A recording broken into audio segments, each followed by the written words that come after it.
All right, everybody. Sit back, relax, and get ready for even more UFC 271 coverage because it's time for the post-fight press conference. And since these press conferences don't go bang, bang, bang, bang, bang, one fight to the next, one person to the next, there's always like 15 minutes in between. We are here to make the time go by just a little bit faster. I am Mike Heck. That is E. Casey Leiden. We just saw Israel Adesanya defend his middleweight title successfully against Robert Whittaker. Unanimous decision, 48-47, 48-47, 49-46 for the champion. Much more competitive fight, Casey, as we all expected. How did you score this one? Rounds 1 through 4 to Izzy. I felt round 4 could have really gone either way, and round 5 was definitively Rob Whittaker's round. But my scorecard 4-1 for the champ. But I have no issue with a 3-2 card, which is I think what two of the judges gave. How'd you score it, sir? 48-47. It was close though. I 1 through 3 in the way Izzy. Or yes, yeah. okay. I mean, I thought.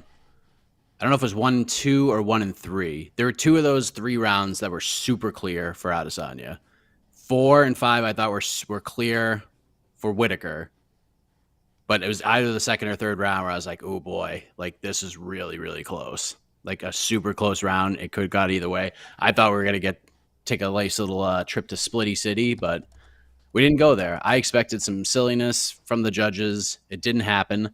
And it's interesting to look at the scorecards right now because Jacob Montalvo, who reffed several fights on this card, and Doug Crosby, who's notoriously a terrible judge, actually scored it.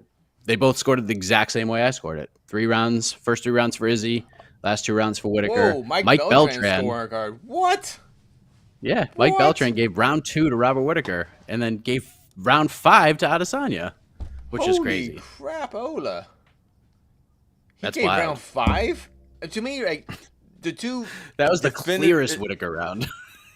Yeah, there's a clear... Yeah, that was... What? Yeah, sorry, it's around 5. Like, holy moly. Now, I think, man, I don't want to get too much into judging and stuff, but, yeah, that's kind of I'm really shocked when I saw, actually, the round breakdown, honestly. Crosby and Montalvo, that makes sense. Mike Beltran, man, all right. Ooh. I will say this real quick about judging. This is just a reminder for everyone. I think I saw a little video that another MMA journalist, Sean Sheehan, put out there. We have a much better view of the fight from home. We honestly do. We have replays. We're just closer. There's columns and poles all over the octagon. That big shot that hit Izzy when they broke up that Whittaker threw that left and that when they had the break in that transition. Maybe got covered by a pole, but I still think Izzy. I still think Whittaker won that round regardless of that shot. I don't know. I'm trying to. That's why there's 3 judges. I don't know, but do you think the right guy won, regardless of the scorecards? Yeah, I think the right guy won. I think the right guy won. I think that's what matters. I think that's the end of the day. That's what really matters. We can kind of hem and Yeah. haw about the rounds, but the right guy won. Even in my prediction, like my prediction was that at the end we probably all thought Adesanya would win, but Whittaker would win by split decision, and we'd be talking about the scorecards for 3 days because that's how this is all going to go. And I was so close when that fight ended. I'm like, oh my god, like I'm going to be right. We're going to get a decision that it's going to be torn down the middle, and we're going to be looking at the scorecards and breaking each round down. I was so close. I thought we were going to get it. I really thought we were going to get it. When it was when I heard the 49-46, I was like, okay, it's Izzy. It has to be Izzy. Yeah. Then. So, but when the first 2 scorecards were read, I was like, oh yeah, I was kind of, oh boy. But well, I knew as soon as Bruce Buffer said the judges scored the contest, I was like, all right, Izzy won. Because if they went one judge at a time, then I would have been like, oh boy. Yeah, So we're seeing the scorecards for everybody here. Yeah. Izzy 4-1, great win for Ty, great fight card. Yeah, it was a good card. Good card. Good pay-per-view card. Good card overall. Looking at MMA Decisions, which is a wonderful site, and it collects scores from all the journalists. And I can't count them all, but it looks like about 25 journalists. I would say about 20 of them had Izzy winning, and 5 of them had Whittaker winning, 47, 48. And about So a 5 of them. bunch of fighters scored for Whittaker that I No way. saw. I mean, Really? not a bunch, but I saw Justin Gaethje was one I just saw. He said gave Whittaker 3, 4, and 5. 3, 4, and 5. No one gave him round 2 though. Yeah, that's kind of a that's a weird questionable one. one. That's a weird scorecard. To But me, that's Mike Beltran. yeah, it's like, wow. It's very odd. Did Mike Beltran ref tonight, or is he simply Yes. yeah, he ref tonight, yeah. So maybe he was tired. Him and Montalvo both did. They both refed multiple fights. Yeah, all right. And I believe Doug Crosby had an awful scorecard at one point. Is he 3-2? I was rooting for Rob. 3-2 was I think 3-2 is the right score. I think 3-2 is the right score. 3 2 think that was 4 right. 1. 3 2 4 1. I'm fine with either one, honestly. Definitely wasn't a clean sweep by Izzy. It definitely wasn't 3 rounds for Whittaker, I think.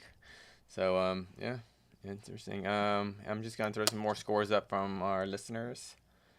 Yeah, we'll play our little game in a minute.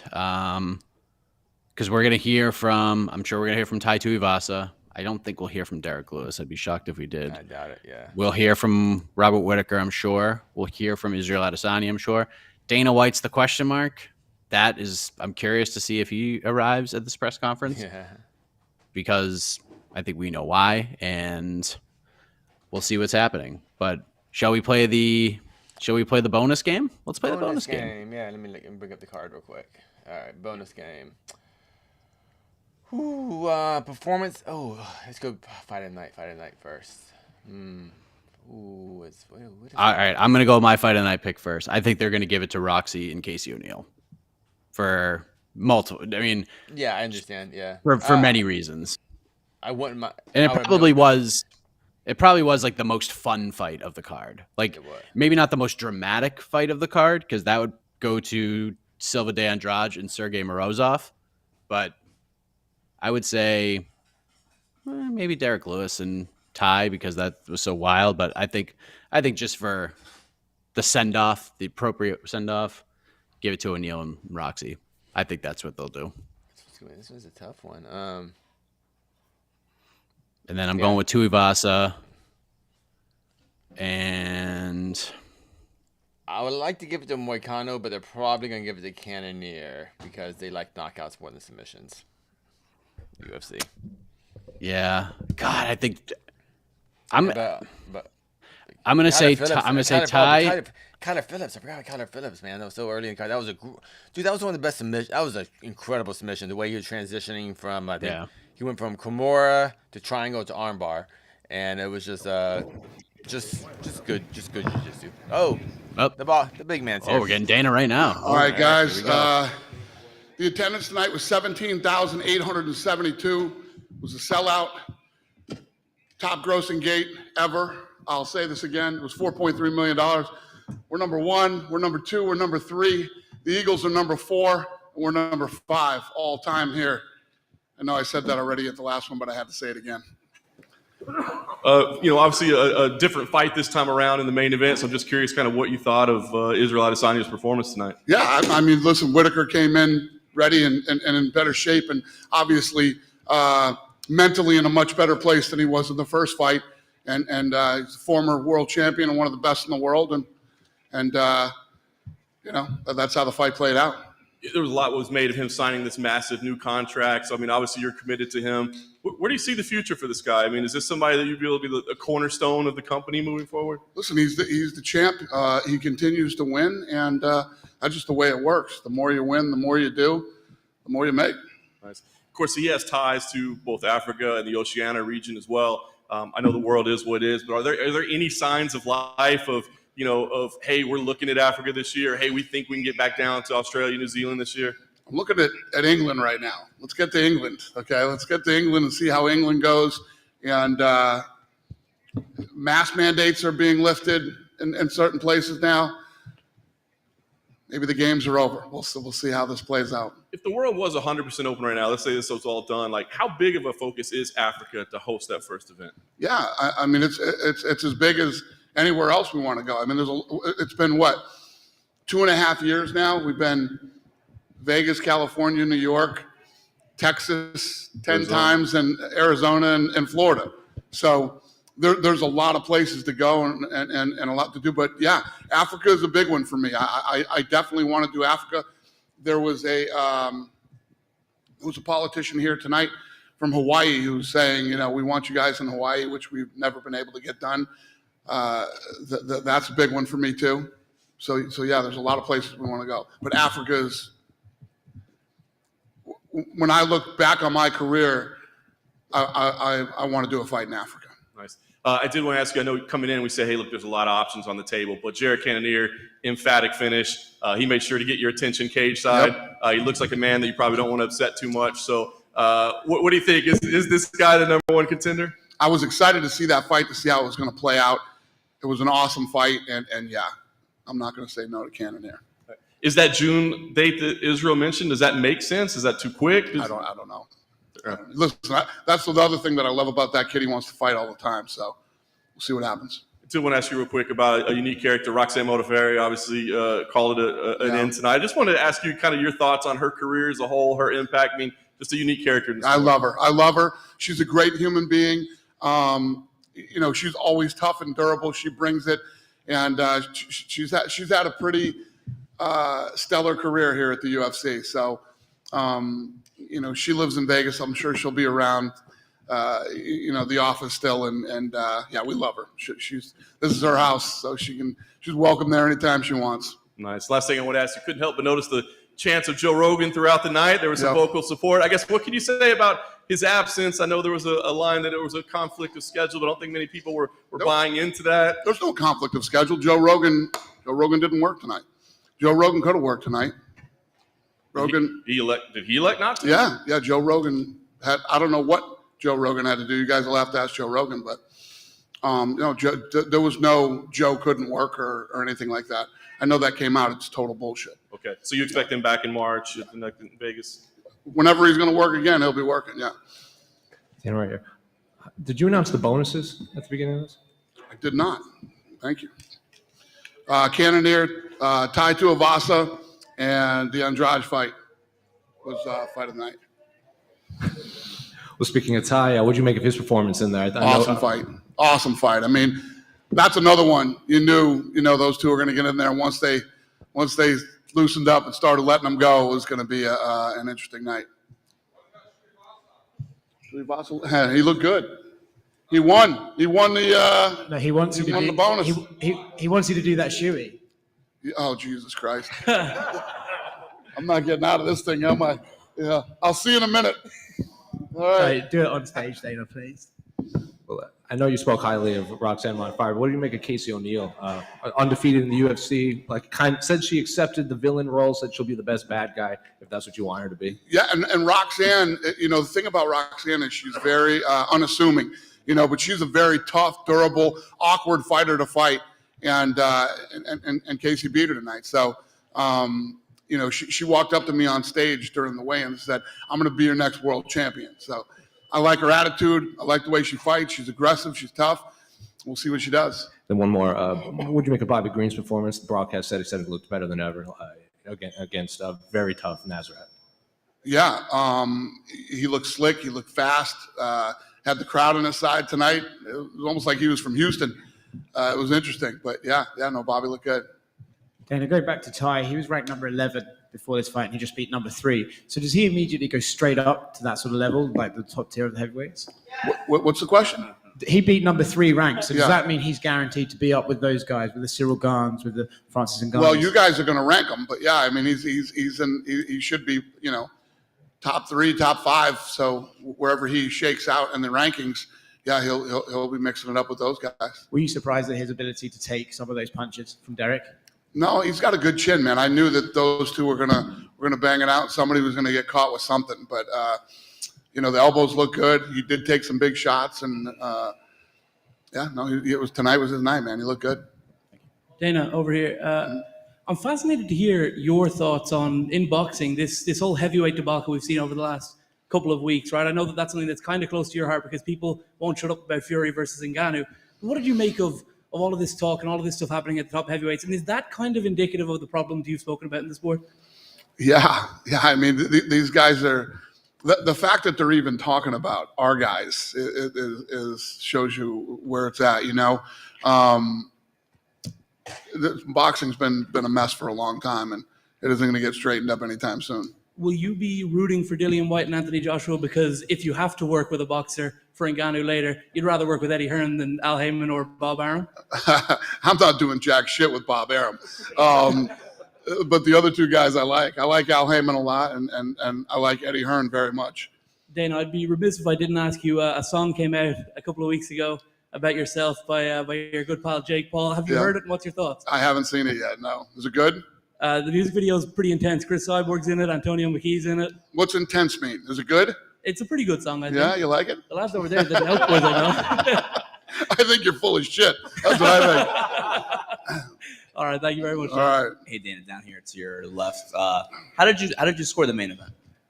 I think I had it. I think I had it 3-2 for Izzy. Yeah. And what do you think Rob did well in this fight that he wasn't able to do in the first one? Yeah, well, I thought he was going to shoot a lot more than he did. I thought he was going to go in for a lot more takedowns and really make Izzy work his wrestling. But he was aggressive. He was obviously way more aggressive this time.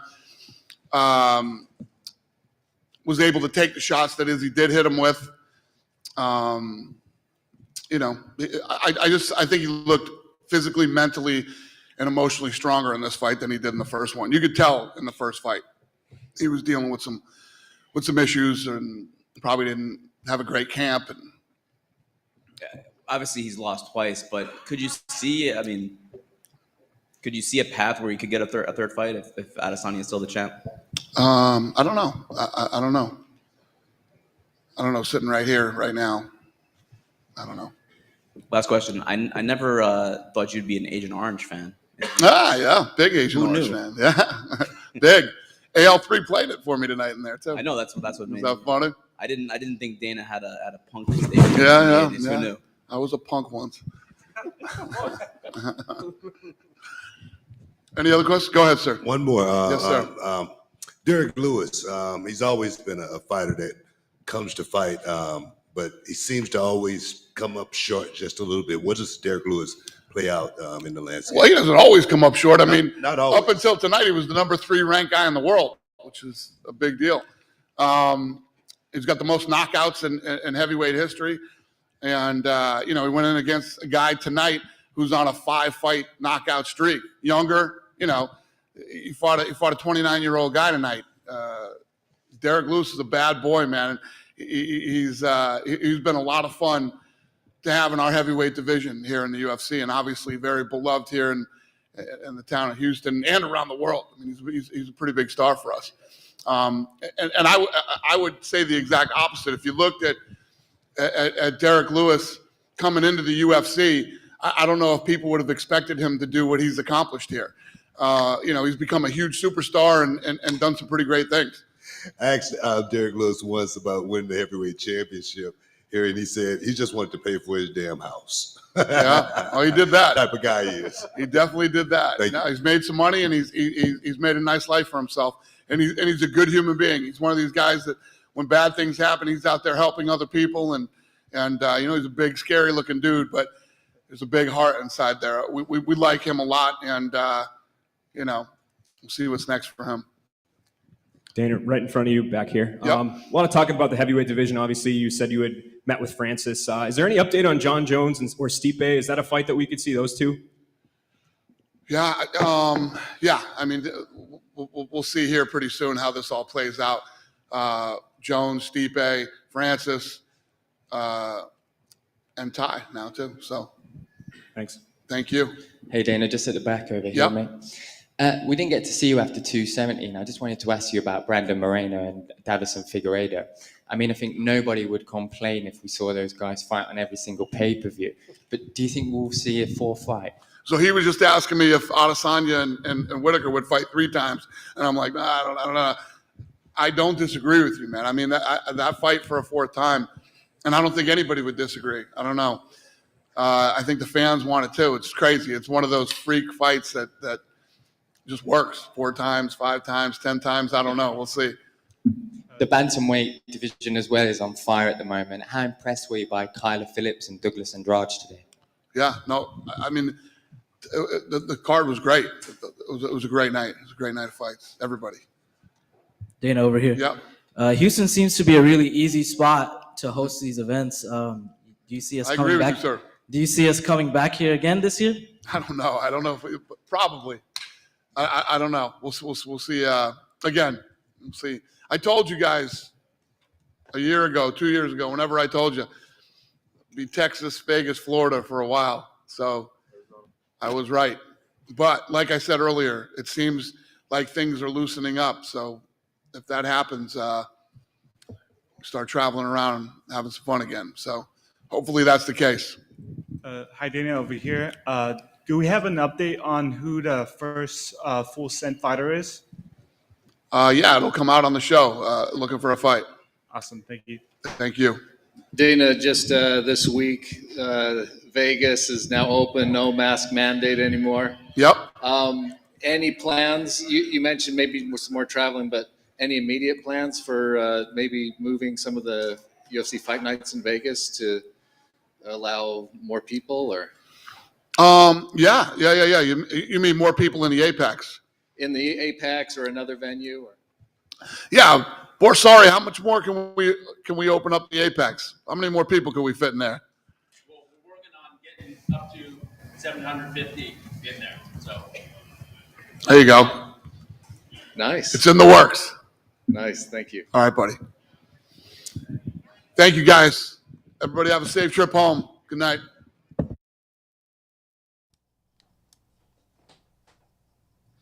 There he is, Dana White. A lot to say. We got his version of the Joe Rogan story, and it is what it is. But we got I don't even know what to say. But Booker T asking questions to Dana White. I mean, that was not on my 2022 bingo card, but yeah, Booker T. Five-time WCW heavyweight champion. There you go. Oh man, I wish I was in Houston so bad. I'd be geeking out right now. I was in Houston for the Kimbo versus Dada 5000 card, and Booker T was sitting front row right next to us, and I've never seen someone have so much fun watching a horrible MMA match. It was incredible, and just like watching that fight, and then watching Booker T just laugh hysterically at these very gassed men trying to punch each other. Yeah, it was amazing. But yeah, yeah, interesting stuff. Yeah, the Rogan stuff's hilarious. So was the bonuses bonuses though? What was the Rogan story though? He just chose not to come. Oh, Rogan could have worked. He could have, but he didn't. He didn't. But he didn't work. And he may work the next pay-per-view, or he may not. No, he'll definitely be working the next pay-per-view. Well, no, that's not what Dana said. Dana said Joe. Whenever he wants to work. Yeah. It's funny how I know people on Twitter were saying that the scheduling conflict thing was BS. I don't think he meant that. I think it was just a run-on sentence. I think he was saying that stories that came out that that ESPN or the UFC like pulled him from the broadcast was bullshit or whatever he said. So I don't care anymore. We all know. Again, I'll say it again. Wednesday afternoon, Rogan was on the broadcast team. As you saw tonight, he was not on the broadcast team. Yeah. There you go. Harlem Heat, absolutely. What'd you think of the bonuses? I like them. Well done. Cannonier. It was Cannonier, Tai Tuivasa, and Morozov, Silva de Andrade. Fight of the night, which I doubt. I mean, that's an excellent choice. That fight was bananas. Absolutely bananas. Yeah, no issue. Sure. Ronnie Lawrence, Manny Martinez, that kind of got forgotten, but that was a crazy fight too. I do get. I have a pet peeve at how awesome submissions, never get rewarded, and how Kyle Phillips was a giant favorite already coming to the fight, but Kyle Phillips had an awesome submission, and I thought Moicano's submission was freaking awesome too, and I felt, but like the UFC love knockouts way more than submissions, so. Yeah, But yeah, two of that's my fine. It's fine. my two favorite submissions of the night were, and I think you'll appreciate this, were Jeremiah Wells and Douglas Silva de Andrade, because both times the commentators were like, "Oh, what is this guy doing? I can't Yes, believe he's yes. doing this," and then they were asleep. Yeah, It was just- I it was think I so wrote that in funny. our Slack channel. But okay, Bisping and DC got much better toward the end of the card, but man, the beginning of the card, it was rocky. They just did not have a flow going, and yeah, I think it was during the Wells fight. Yeah, Wells fight. Bisping was saying, "Oh, he needs to get up or something. We need to go that choke or something." Yeah, and then Blood Diamond goes out, and then then I think it was DC who was questioning Andrade's strategy right before Morozov went completely asleep too. Yep. Hey, you were right, man. Oh, you know what missed out? Freaking Ronnie Lawrence and Mana Martinez. Forgot. God, it's like that's the problem with like 30 fight cards. I just like I'm like looking back on these cards like, oh yeah, that was early in the night. Ronnie Lawrence is a maniac, and Mana Martinez, golly, what a tough human being that guy is. So that close. was so close. We're on our Twitter Spaces, and I was saying, and I meant this, I felt bad for Mana Martinez between the second and third round. I was like, oh my God, this poor guy in his home city is going to have to do this for 5 more minutes and just get launched on his back, not able to move, getting punched in the face and dropped. And then all of a sudden, that James Krause mojo flew into the air, and Mana Martinez almost knocked out Ronnie Lawrence. It was crazy. What a crazy third round that was. What a sick fight. Amazing stuff. It was a good card. There were some duds.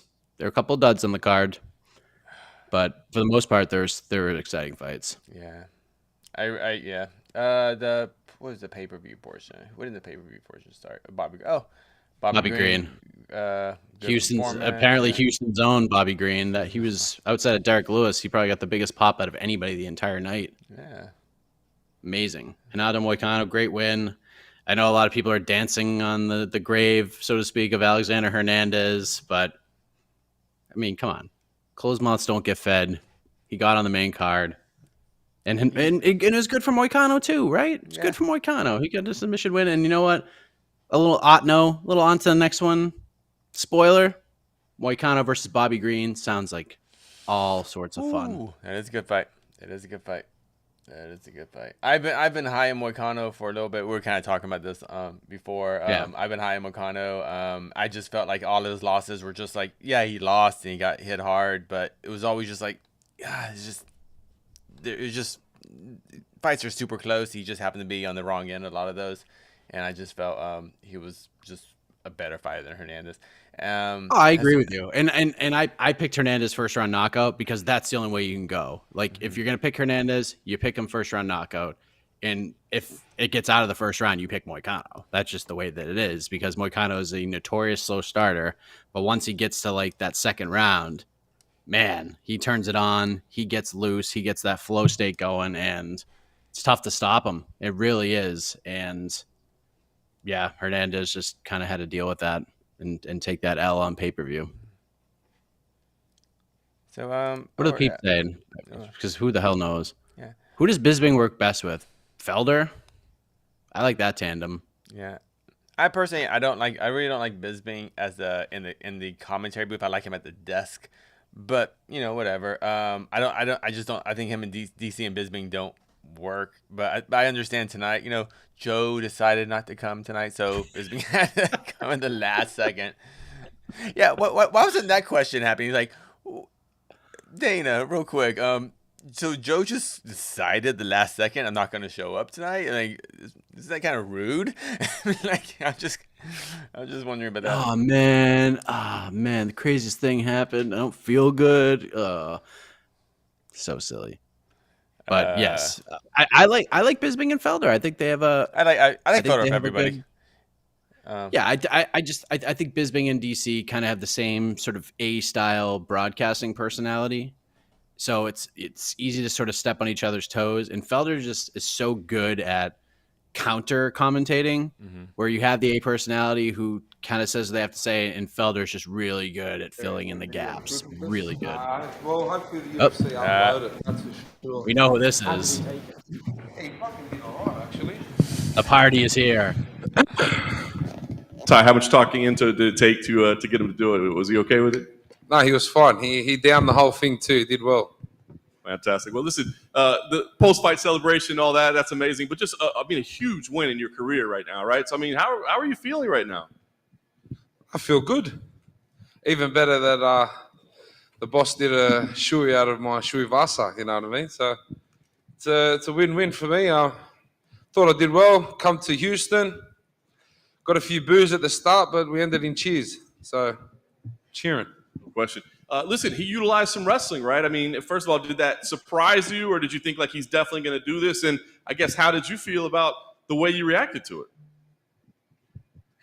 It was definitely a surprise, but this is MMA. This is the sport. We had a bit of a swing and a bang, and we had a fucking bit of a wrestle as well. So mixed martial arts. Here we go. Is that something that maybe, I mean, again, I think you wanted to just swing and bang the whole time, but is that something that maybe you can take some pride out of? Like, hey, guys, I do have some well-rounded skills. I'm a wrestler from way back. No, yeah, it was good. Showed a bit of adversity, I suppose. That's a big word. Was that the right word, Isabella? Yeah. Showed a bit of that, you know, and there you go. We did good.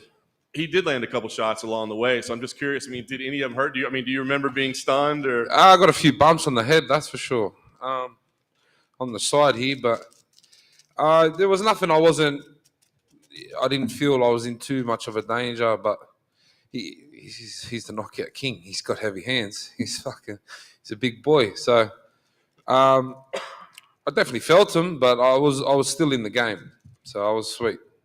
is there ever a point where you change the way you approach your career, right? I mean, this is a nice win streak you're on. You know, Dana was just back here saying, now we got to talk about you in the top 4 or 5 guys in the division. I mean, is there ever a point where you go, I don't want to just be the guy that knocks people out and drinks a beer? You know, like I want somebody to do this thing different. I mean, how do you approach that moving forward? Well, I don't really mind. I don't mind being the guy who drinks piss out of shoes and this and that, because I suppose everyone just focuses on all of that, but at the end of the day, I'm knocking the best in the world out. So that's up to you or whoever takes it, however that is. But like I said, I've got a great team around me now. I've got just guys who have the best interest for me, and fuck, we're doing all right. You know what I mean? We're knocking out the best in the world, bro. We're here. Last thing for me, ideally, I'm sure you want to, try to get home if you can. I don't know if that's possible. I mean, what's the schedule look like from here? Can you book something again quickly? Do you have to try to get to see the family? What's the plan? No, I'm having a bit of a rest. My son started school, so firstly, I'm going to Cancun. I heard there's nice beaches, and I like long walks on the beach and that. So go check out the sand, I suppose, and then go do some daddy drop-offs. My son started school, and then after that, I'll regroup with my team, and we'll go from there. Right here on the front. You talked about how Derek obviously hit hard, but there was a moment when he pinned you against the fence, and he would just kind of land in a lot of blows, and you just stood up and took it. So, what is it like when Derek Lewis is mere inches away from you, just throwing these bombs at you? This is fighting. That's what. That's the assignment. That's our job. Obviously, it's a, you know what I mean. I don't know what to say. That's our job. I know he's in there to take my head off, and I told you I'm out there to do the same thing. Hi, Ty over here. You just knocked out the knockout king. So what does that make Tai Tuivasa? Oh, he's got the accolades. He's done it. He's done this for many years. And like I said, he's had his time, and I think this is the passing of the torch. And if I keep up doing what I'm doing and keep focusing on what I need to focus on, I will one day, take over. And who has the better wrestling, Francis Ngannou or Derek Lewis? Well, I've never fought Francis, so I wouldn't know. Ty, at the back over here, mate. Your coaches said at the end of the first round, don't swing, be sharp. And then 2 minutes later, you face plant the KO King. How instrumental was that piece of advice? We had a game plan. My coach Sully was on to me about being in and being out. That was pretty much our game plan. When I'm in, stay in. If I'm out, stay out. And he actually said to me after, he goes, "You fucking." Once I get into the mix, I kind of bite down on my mouth guard and have a swing. And I suppose that's just a bit of who I am and where I'm from, I suppose. But I did have to, in the second round, I had to, recompose and have a think of what I needed to do and stick to the game plan. But we were swinging and banging. That was the assignment. Ty over here. Do you want to call out someone in the top 5, and how far do you think you are from a title shot? Bro, to be honest, I don't even know who the fuck's in the top 5. I don't even watch fighting, bro. So, like I said, I heard there's, there's the Stipes and the Cyril Gans and all that, and everyone up there. But this is my job. I rock up, I prepare with my team, and we fucking punch on. Do you think Derek was nervous fighting in front of his home crowd again? Because that's what he said last time, that he was nervous and the nerves got to him. Did you feel that at all, or? No, I don't feel he was nervous. He was switched on. He came to bang, but I just think that I wasn't going anywhere, and I wasn't. So I was here to bang as well. Ty over here. Or sorry. Okay. Oh, my man. Yeah. So obviously you've been beloved by MMA fans for a long time, but since the Nelk boys have kind of got behind you and made you their sort of de facto fighter, have you found that like your fame when you walk down the street and stuff is a bit more with the casual fan? Not really. I'm sweet, bro. If it wasn't for the fans, we wouldn't be doing this. That's the truth. So I love everyone, and I give love to everyone. As long as you don't be a dickhead to me, I won't be a dickhead to you. It's real simple, you know what I mean? I'm a simple guy. But I love the Nelk boys. They're good fellas. They're funny fellas, and we have a lot of similarities. We like to party and we like to have fun. I saw a lovely little moment just in front of press row earlier. You weren't able to do your shoey in the cage, but you got to do one with your buddy Steve as well. It was a nice moment for you. Yeah, I was looking for Steve off the bat. I couldn't really see him at the start, but we ended up getting it done. There's a Vitali who's calling him out for a boxing match. Would you train Steve if you wanted to decide to come into combat sports himself? I don't know if me and Steve got together. I don't know if there'd be much training involved, but for sure, we can have a party training camp, something like that. Cool, thank you. Thank you. Ty, can you just sort of explain what you saw with that finish? I mean, how you saw it. It was almost a bit. I haven't even watched it, Nick. I haven't. My coach rushed me out of here, so I haven't got a chance to watch it. I said to him, "Did we have a bit of a swack? Because I feel a few bumps on my head." He's like, "Yeah, you had a bit of a swack," but I just remember being up on the cage and throwing an elbow. I like my elbows. I like the nitty gritty stuff. So, and then all I can remember, it was over. It almost had a bit of Mark Hunt walk off to it, but you don't remember it at all. I learned a lot from Mark. People ask me, how did Derek hit? I was Mark Hunt's punching bag for for a long time. I think he trained me up and prepped me up well enough. I love my Uso Mark. One back here in the back. Ty, was that the hardest elbow you've ever thrown?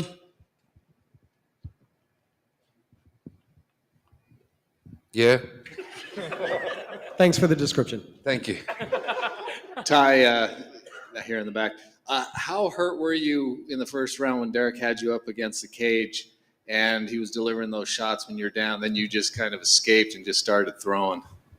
I wasn't really hurt. I was just kind of like, if I stay here, I'm going to fucking end up asleep. So I needed to move. And yeah, that was pretty much it. Like I knew he hit me a couple of times. I was like, fuck, I got to move. So, but like I said, I felt the hit, but I didn't feel like I was in danger. I just thought you got to move or you will be in danger. So I was all right.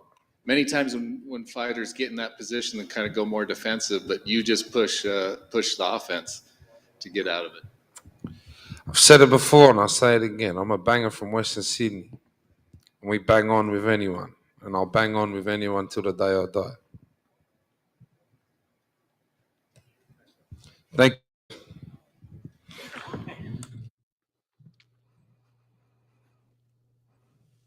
There he is. Bam Bam. Tai Tuivasa, who is making the heavyweight division very interesting right now because he's a top with that win. He's a top 5 fighter. 3. He's That's probably crazy. Yeah, he could be top 3. I wonder what he's going to look like in the real rankings, the ones that matter. Oh yeah. The MMA fighting rankings. Jed Meshew probably has him at number 1. But we'll see what happens. I'm just kidding, Jed. I love you. But listen, yeah, it's very interesting right now because he's winning a lot of fights. That win over Derek Lewis is huge. It's such a big spot. And he has a lot of momentum right now. Not just in the cage, but out of it. A lot of people really like him. There are a lot of Tai fans out there. Oh, let's hear from Robert Whittaker after the main event. But it seems like a little bit different emotion than after the last one, obviously a different fight. So I guess just tell me, how do you feel at this moment? Well, this one was better than the first one, huh? Like, yeah, I thought I did enough. Breaking it down, I think I lost the first round. And I put myself back together. I think I beat him to every punch. I got takedowns. Thought I did enough. But it is what it is. That's how, work goes in the office. So I'm going to go back, evolve some more, get better, like fine-tune the things that I've been working on and come back a better man. Honestly, though, at the moment, Izzy was my biggest obstacle, right? He was my biggest hurdle. He beat me in a good fashion the first time. So I've been working and angling myself to evolve and to get better, and I've done that. And you can see in this fight I just had with him how much I've come to the point where I think I beat him. So I'm excited. I'm excited for the future. The ceiling is nowhere in sight. There is no ceiling for me. I don't believe. That's how I feel. All the focus, of course, was on how much you changed and how you evolved and what you would do differently. As far as what you saw on the other side of the cage, I mean, how much different did you think he was, and were there any surprises in there tonight? No, I wasn't really surprised too much. He's a good fighter. Like, props where they're due. He's a very good fighter, and he's going to – honestly, I don't see anybody else getting close to beating him. He's a phenomenal fighter. He's got good eyes. He's got good timing. And his physical makeup just make him dangerous. He's been gifted with a good set. But honestly, I thought he looked very beatable. I thought I beat him. I thought I did enough. I got inside his reach. I beat him to every punch, beat him every time. He didn't land anything that really hurt me, bar that one shot in the first. And but yeah, Yeah. You guys had some tense moments, over the past couple of years, but it looked like there was a lot of respect between you guys at the end. Can you share just kind of what the exchange was between you? Yeah, no, I have. Now, don't get me wrong. I don't want this popping up in a highlight reel, screaming, "Rob thinks he won." Blah blah blah blah blah. I'm not taking anything away from him. He won. He literally he won. he's got the belt. That's how it works. The judges gave it to him. That's the game. That's the business. I have nothing but respect for his skill set, and I'm proud of myself for getting back on the horse after that first loss, putting myself together the way I did, and getting back in there and taking it to him again. I don't think there are a lot of people that could have done that, and like I said, I do think I did enough, but the grudge is gone. You could see that in the media leading up. The grudge is gone. I'm nothing but happy for for him. He's doing his thing. He's stayed true with it. Yeah, in another life we might have been mates. It seems we like a lot of the same stuff, but fortunately we're on the other side of the fence at the moment. Last thing for me, obviously it's good to see you in a better place than after the last one. I just wonder, when you go back and what will be the goal? Is it, I got to go back and work to get a third fight with him? Or is it, I start putting my eyes on other goals and different things that you want to accomplish? Like, what will be the driving goal moving forward? Like what, pottery?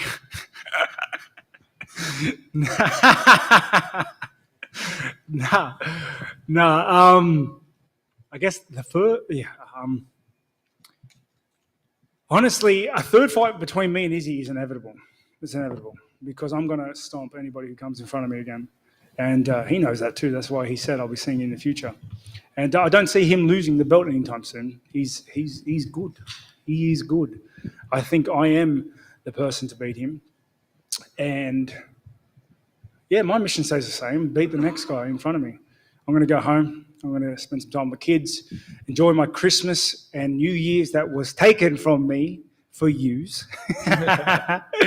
But and then get back in the gym and do what I do. Great team at Gracie's Meat and Grange. I'm going to go there and I'm going to get back to work, get back to doing what I do, and then just beat the next guy, and then the next guy, and then the next guy, until eventually I'm at the top of the pile once again. Still at the top of the pile, really. But I want to be higher.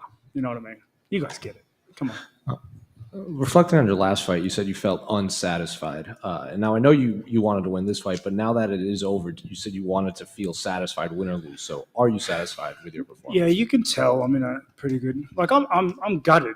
Like I don't have a new shiny belt to hold up my pants. Right? I'm gutted, but I'm satisfied. I gave a good account of myself. I don't want to keep saying I thought I won. I thought I did enough. Okay, this is the last time I'm going to say it.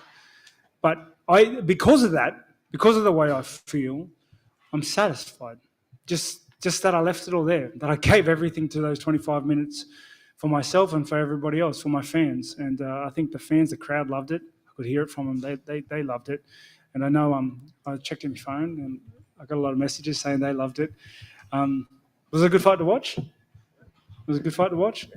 was, let me tell you, it was very strategic and tactical. I don't know if you could tell, not being in there, but yeah, I had to pick my moments.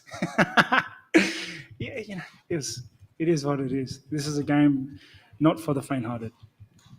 I know you went through a lot of training for this fight, and you just said a second ago that you get it. I know it stings, but how can you still just sit here and just laugh about it? I mean, where did that come from? I guess, let's be honest, it's much better than the first time, right? Like I said, I left it all there, guys. I did my absolute best. And that's honestly my goal with fighting is never to get in there and it's like win. I want to win. Now my goal is to get into the octagon, and give everything I have to give, because normally that means I win.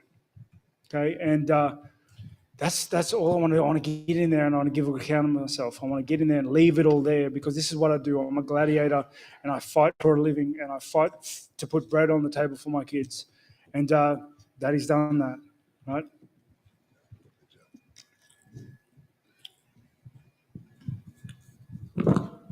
Rob, in the lead up to the fight, you mentioned that you hadn't really rewatched your first fight with Israel, or at least hadn't rewatched it in a very long time. Do you think this one will be different? Is this one that you'll revisit pretty soon?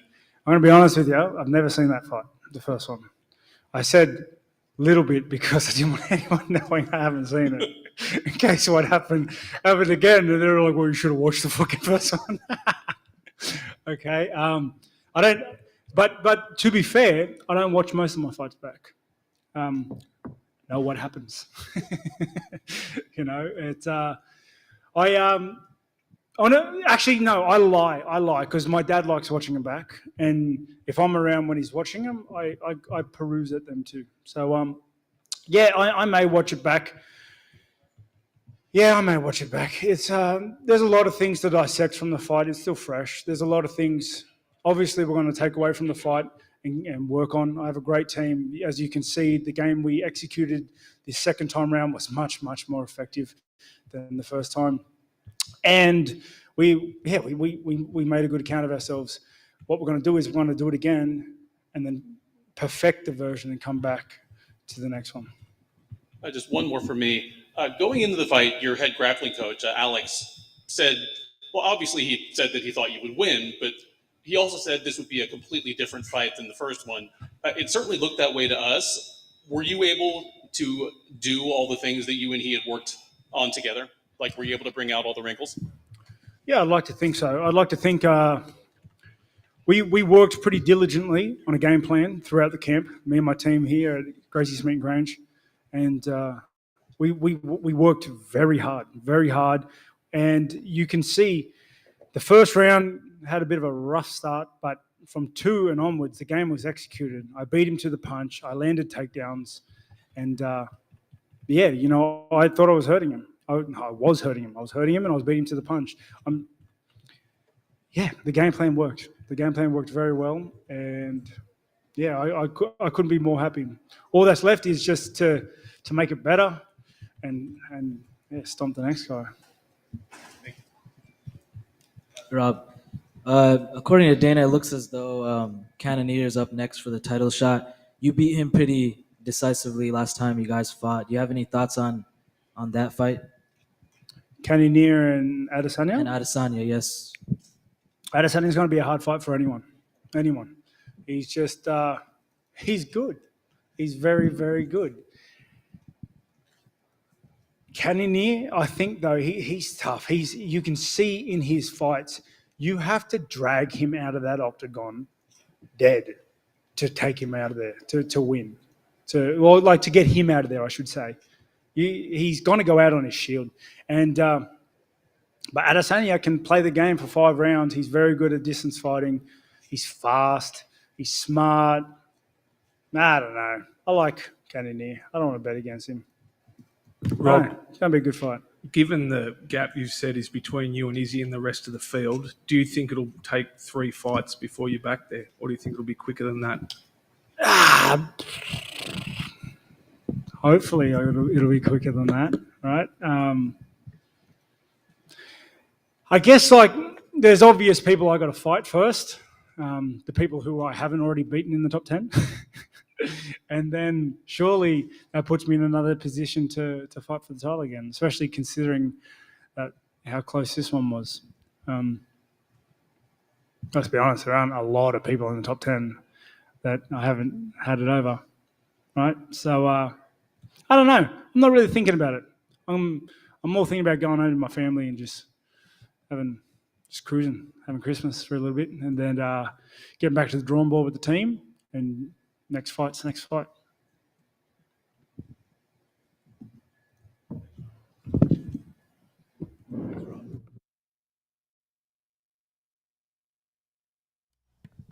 Well, that was a damn masterclass on how to take a loss right there from Robert Whittaker. That was amazing.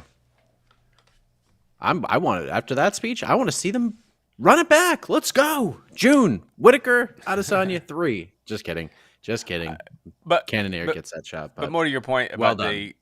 I have no issue with Whittaker eventually earning another shot at Izzy. Yeah, I would. Yeah, I don't like They're that the two idea. best middleweights. Yeah, he lost twice. You can't fight him a third time. BS. I'm tired of that. That's why coming into this, we're kind of talking about how excited we were about this main event, and I was, because it was a little more competitive than I thought it was going to be, but I thought I was pretty confident Izzy was going to win. But I was happy the UFC made this fight because it was a fight that should have happened. Whittaker earned that shot, and if Whittaker can earn that shot again, maybe 2 wins, 3 wins again, run it back. If Izzy's still champ by then, and now if Izzy wants to do the third match, that's another story. But yeah, he clearly is just this close now. Like the first fight he was this close to winning. This fight he was this close to winning. Who knows? I'm excited. I'm curious to see how they book this division moving forward because Derek Brunson only has one fight left. So that might be a great opportunity for Sean Strickland. I think that's kind of the fight you make. And then it's Whittaker Vittori. Good Lord. I would watch the hell out of that. The only reason I wouldn't suggest Strickland Brunson is because I kind of don't like the idea of knocking contenders off. Say if Brunson beats Strickland, that's the only reason why I wouldn't go with it. But I don't know who Strickland would fight then, to be honest. I wouldn't mind seeing it's probably gonna have to be Brunson. I wouldn't mind seeing Whittaker Brunson rematch. Two guys coming off losses. I mean, because you don't want to knock off contenders, because you kind of need fresh contenders for Izzy. Otherwise, he keeps having to kind of cycle through the same guys. But yeah, it'd be interesting. I saw Brunson. He tweeted, he's bummed out and stuff, but it sounds like he's ready to, lick his wounds and get back in there. So as soon as possible. For one more. So he's doing one more, and that's it. Well, that's so why you have to do it right. That's why I kind of like Brunson Whittaker. That was kind of a, it doesn't mess up any future title plans. Still 2 top 10 fighters at worst in middleweight. So, but yeah, Brunson. Actually, we have an answer. We have an easy answer to this question, and I understand. And I understand it kind of like goes against. It goes with the argument you're trying to make, but this one makes more sense. If Andre Muniz beats Uriah Hall, which I believe he will, you do Andre Muniz versus Derek Brunson. That's the fight you make. I like that. Yeah. Yeah, because we know what will probably happen there, and that would probably be a good thing. So, speaking of champions and getting up the ladder, Izzy trying to get one step closer to the congratulations gold on the victory. I know you're always heavily critical of yourself, but as you sit there right now, how do you feel about your performance this evening? 7 out of 10. Not bad. Good night in office. Good chess match.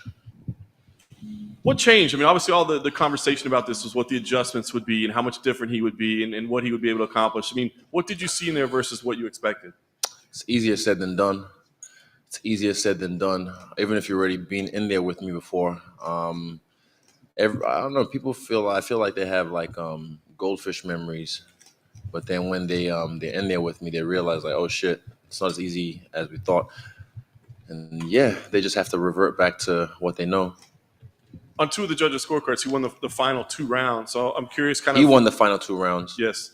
Okay. So I'm just curious, did you feel that he was gaining some momentum or gaining some steam? Did you feel it was being more problematic as the fight was wearing on? Nope, not really. There was one point he was circling on the outskirts of the octagon, and I was cutting him off, and I was like, that's my trick. And I said it to him, I know that trick, that's mine. And I went to the center of the octagon, and I went back to work, established the middle. You guys had a nice exchange afterwards. Obviously, there's been tension between you two guys along the way. I'm just curious, can you share kind of what was shared between you two in there? I said, I don't like you, you don't like me, but I respect you. He said the same thing, and he said, I'm sure in another life we'll be friends. I said, maybe. But yeah, we're just 2 guys trying to be the best in the world. But tonight I'm the best in the world. He believes the 3rd fight's inevitable. Do you see that in your future? I said maybe. I said you rack up some good wins, and I'm sure I'll see you down the line. I say that to kind of like just, pat him on the butt. Just, good job, kid. But we'll see. I mean, the division's filled with killers. It's filled with killers, but I'm looking forward to fresh meat. You mentioned Jerry Cannonier's name as potentially that fresh meat. I'm curious, how much did you get to watch? I mean, obviously you're prepping, getting ready. So were you watching it in close detail, and what did you think of his performance? Not close detail. I just saw bits and pieces. I think he even got rocked. I saw he got taken down. Then he elbowed Brunson. So I didn't really take stock. I'll go back and watch the fights later on and just see what it is. But he made a statement, and I even told him after the weigh-in, not the ceremonial ones, the official weigh-in. I said, "Look, please take this guy out so I can get some fresh meat." And he said, "Bro, I'm trying to work." I'm like, "Me too." So I'm a man of my word. Last thing for me, I mean, you say it's a 7 out of 10, but it is another title defense. It's another victory. But let me just this is my 5th title defense. I don't know why people keep saying it's my 4th. It's my 5th because it just makes no sense. I was the interim champion. I still have that interim belt. And in the interim, I'm the champion. If he beat me at UFC 243, that would have counted as a defense of his belt. So when I beat him, that's not you just unifying the belt. That counts as a defense for my belt because I haven't updated all the rubies. I still have 2 rubies. I need to update them to like 5 or whatever it is. But yeah, stop saying 4 title defense. That's my 5th title defense. Put some fucking respect on my shit. Fair enough. I guess I just wanted to ask you what the vision is now, right? I mean, you got this new contract in hand, and I know that you're always kind of looking towards the future. I mean, what is it that you want to accomplish now in this next phase of your career? I wasn't really looking past Robert. I took him very seriously, and yeah, right all the way to the last bell. I knew he was dangerous. He caught me slipping one time, and I was like, good one, because I was really aware of it on the clinch. When we break away from the clinch, he was going to hit me, and he caught me one on this side, and I was like, good one. I acknowledged it. But yeah, I had fun in there. I just want to watch it back and just study that fight. But yeah, I look forward to fresh meat. Israel right here.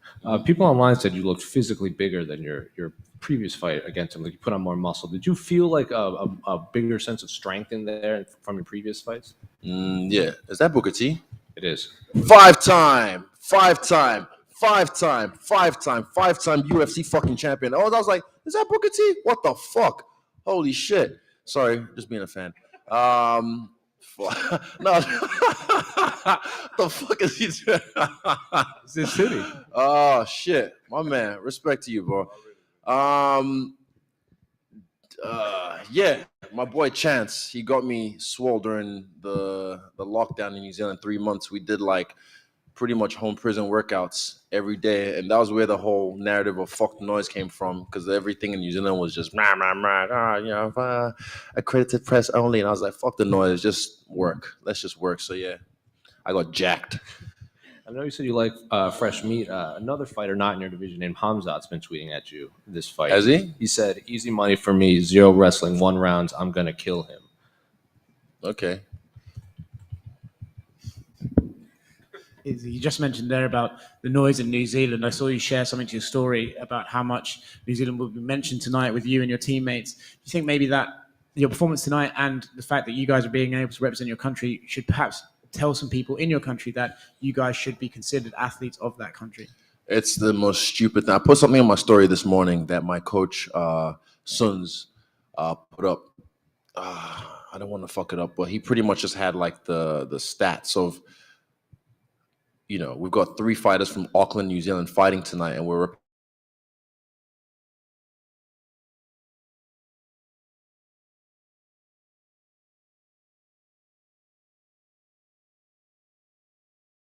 pat us on the back and try and piggyback on what we.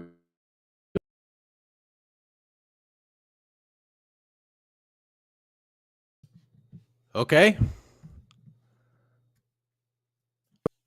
You put We've done Booker the T shit over ourselves and them.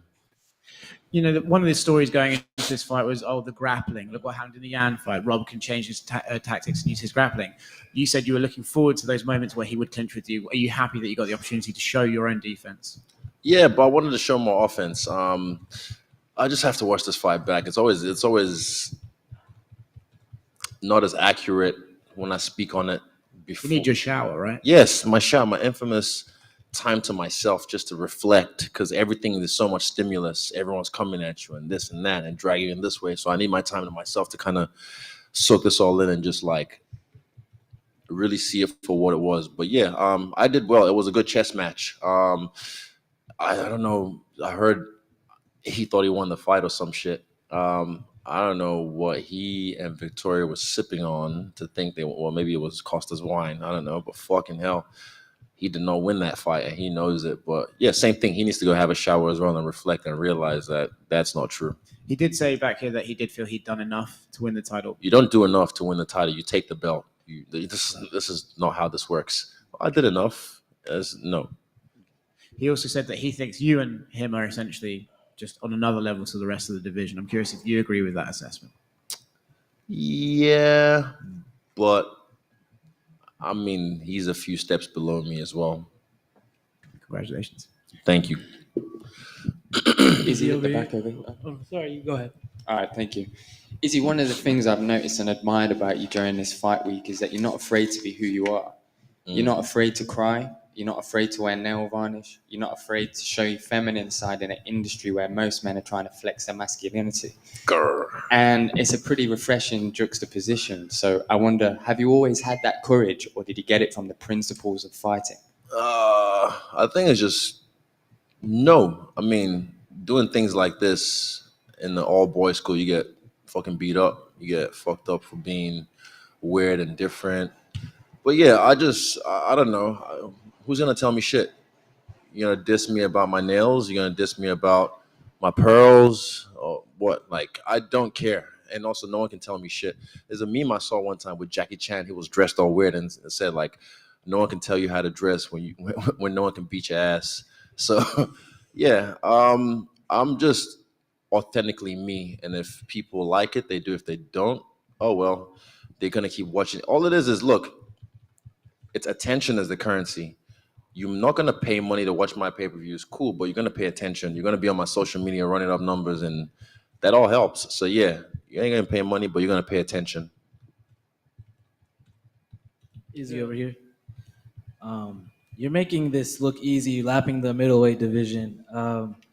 Do you think going back up to light heavyweight is in the cards for you? Later on down the track, but right now, I like fresh meat at middleweight, and I'm glad I have a new contender in Jared Cannonier. So I look forward to June. I'm thinking June for that one. No, it's not just me; it's me and my coaches, and yeah, but I'm sure they'll agree. June, we can take that out. Congrats, champ. Thank you. Do you already feel like? Sorry, over here. Oh, so You obviously signed this massive new deal during the week. Congratulations on that, and Thank you. congratulations on tonight. But do you already feel like you might be underpaid after tonight's performance? Underpaid. Yeah. No, like I signed this bout agreement on Monday. So, and I don't know this narrative of like, oh, they just gave me a new deal because of what was happening with Francis. I'm like, no, my dealings with the UFC don't need to be brought forth because every case is different. With Francis's case, that he needed to bring that forward because it was atrocious, and I respect him for that. And like I said, this is the first step. You know, Dana already said they had dinner with him before he went back to Cameroon. They're gonna have dinner when they come back. So yeah, people make mistakes. You know, the UFC is filled with humans. Humans make mistakes, human error. But we can always amend those mistakes. And honestly, rising tides lifts all the ships. And with this, I feel like it's the first step in this trickle-down effect to the rest of the fighters and lifting everyone up. I'm not saying like pay the debutant some crazy money. I'm just like, nah, pay them enough to be able to, you know, train, feed their family, and actually not have a second or third job.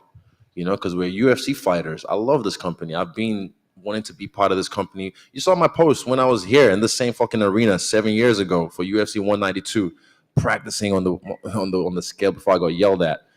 I've wanted to be here for so long. So yeah, now that I'm here, I'm fortunate to be in the position that I'm in to sign this new deal. But you know, the UFC is going to do right. I feel like this is the first step. Francis started it off, and you know, I'm getting my dues as well. But trust me, it wasn't just handed to me. My team at Paradigm and also AP Sports Management, we fight for what we have. You know, it's just not brought to the media so you guys can go write headlines about it. We fight for what we have, and I feel like this is going to trickle down to the rest of the fighters because, yeah, it's time. It's time. What do the next couple of months look like for you? Obviously, you get back into camp for a June fight, end of March, start of April. And what do you do in the next couple of weeks? Do you plan on traveling, maybe going to Africa again? Or I can't. I've got a bit of a media tour because I've been away from America for the longest time. So I'm gonna maybe was it like should I tell them? Yeah, fuck them. No. Yeah, we're gonna do some stuff. We'll be hanging around, and I'll call audibles. I'll see where I want to go. Hi, Izzy. Over here to your right. You have some of the best fashion in the fight game, but Thank you have you. some competition with Kamaru Usman and Francis Ngannou. How does your fashion stack up against theirs? It's not a competition. It's just expression. We're just three kings who express ourselves authentically. I like the way Francis comes in with his dashiki. Sometimes, Kamaru comes in with agbada. in his suits. And yeah, you know me, I just drip however I want. Sometimes you might see me with even a lava one day. I'm not even Samoan or Tongan, but I might wear a lava just because I love the way it looks. I saw Ty with one at the press conference, and I thought it looked dope. The black lava, that was beautiful. Yeah, it's not a competition. It's just expression. Can you tell me a little bit about your fits, your watch, your jacket? Can you tell me? I put this whole thing together this week. I just wanted to. This week I wanted it to be different. This fight week, I was just like, look, I'm gonna set myself apart from my peers, just because I'm set apart. I can't just. I've always just been not a company man, but I do what the UFC needs me to do to get it done. But I just need to let them know, like, I'm different. So I had to express myself to the highest form, and I felt like I did that this fight week. All the drips and the French tips. Wrestling has always been like the Fuck, I'm freaking out. Young Izzy's freaking out, bro. wrestling has always been dominant in mixed martial arts, but you came from a kickboxing background. Do you think you have changed that myth? Yeah. The thing for me was I had to humble myself years ago and just be like, look, I never want some nerd in a, blue belt and pajamas to be able to beat my ass as a world champion kickboxer. So I humbled myself and I learned grappling, I learned wrestling, and I know how to wrestle, but I don't know what that sound is. I know how to wrestle, but I just haven't had the opportunity to use it yet.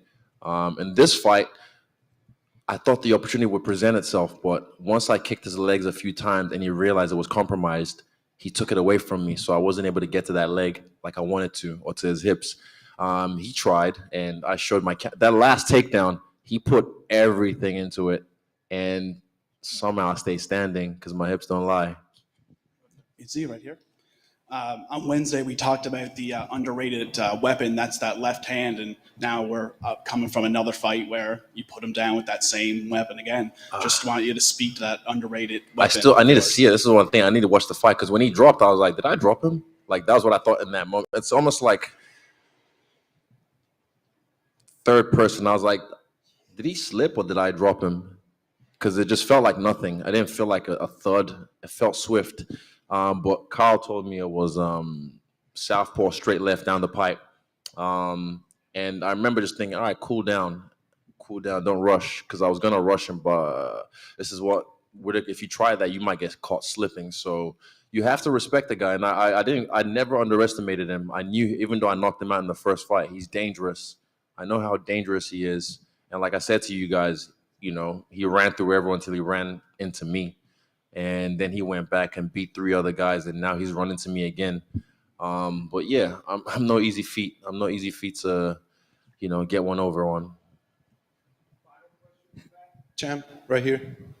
Congratulations. Thank you.